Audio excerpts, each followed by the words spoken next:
एक चौंकाने वाली घटना सामने आई है जिसमें धुले डिस्ट्रिक्ट जेल की खेती में काम करते हुए कैदी फरार हो गया। इस मामले में फरार कैदी के खिलाफ धुले सिटी पुलिस स्टेशन में केस दर्ज किया गया। पुलिस फरार कैदी की तलाश कर रही है। इस घटना ने जेल की सुरक्षा पर सवाल खड़े कर दिए। फरार कैदी का नाम भीकन नंजीर पिंजारी बताया जा रहा है। भीकन पिंजारी के खिलाफ पिंपनेल पुलिस स्टेशन में हत्या का केस दर्ज किया गया था। इस बीच डिस्ट्रिक्ट कोर्ट ने 30 अप्रैल 2022 को कैदी को उम्र कैद की सजा सुनाई थी।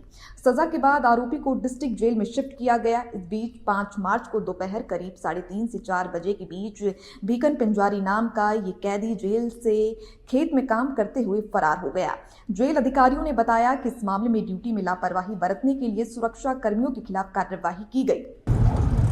धुळे जिल्हा कारागृह अंतर्गत नव्याने सुरुवात करण्यात आलेले धुळे जिल्हा खुले कारागृह हे सुरू करण्यात आलेलं असून या ठिकाणी सद्यस्थितीत जवळपास एक आपली 70 बंद्यांची निवड झालेली आहे आणि मध्यवर्ती कारागृहातून त्यांच्या वर्तणुकीनुसार त्यांच्या कारागिरीन चांगल्या वर्तणूक असतात इथं त्यांचं सिलेक्शन होत असते आणि त्यांना स्वतःच्या जबाबदारीवर कुटुंबात लवकरात लवकर जाण्याच्या दृष्टीने त्यांचं खुले कारागृहात निवड केली जाते।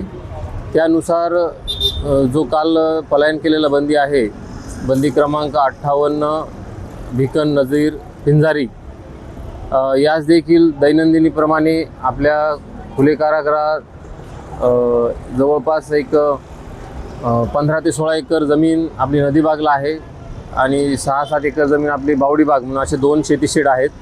त्या ठिकाणी दैनंदिनीप्रमाणे त्याला बावडीबाग येथे शेतीकाम दिलेलं होतं। दुपारचं जेवण वगैरे करून एक 2:15 ते 2:30च्या दरम्यान त्या बंद्यांनी कर्तव्यावरील कर्मचारी यांची नजर चुकून आणि तुम्ही बघत असाल की खुले कारागृह हे पूर्ण धुळे शहरातील एकदम मुख्य रहदारी ठिकाणी असल्याने नजर चुकून तो तातडीने तिथून त्यांनी पलायन केलेलं आहे।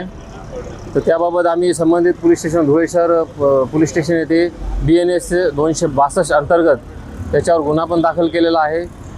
आमचे कारागृह कर्मचारी अधिकारी यांनी पण त्याचा काल शोधाशोध घेतलेला आहे आणि पोलीस स्टेशन मार्फत सुद्धा त्या बंद्याचा शोध घेणे सुरू आहे आणि तो पिंपळगाव बसवंत तालुका निफाड जिल्हा नाशिक येथील रहिवासी आहे।